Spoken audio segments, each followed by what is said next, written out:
ఎవరో ఒక వ్యక్తి ఇద్దరు మోటార్ సైకిల్ మీద నిన్న విజయవాడకి మా ఇంటికి వచ్చారట.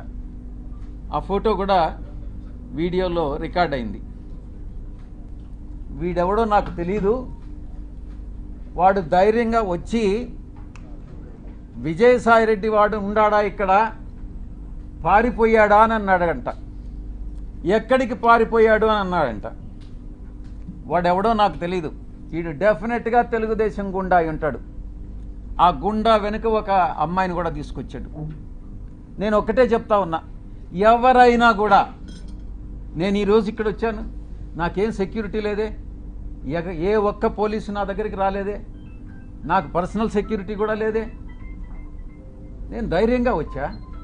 వీడెవడో టైం చెప్పి నువ్వు ఫలాని దగ్గరికి రా అని చెప్తే ధైర్యంగా నేను ఒక్కడనే వెళ్తా.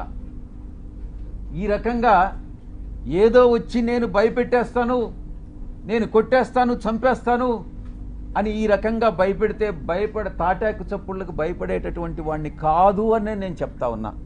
పత్రికాముఖంగా చెప్తా ఉన్నా, వీడికే చెప్తా ఉన్నా. నువ్వు టైం చెప్పరా, నేను వస్తా. లేదా నువ్వు మా ఇంటికి వచ్చి వాడు విజయసాయిరెడ్డి గారు ఎక్కడ అన్నావు కదా, నువ్వే చెప్పు, మీ ఇంటి అడ్రస్ చెప్పు, నేను వస్తా, చూసుకుందామని అన్నటువంటి విషయాన్ని నేను చెప్తా ఉన్నాను. నేను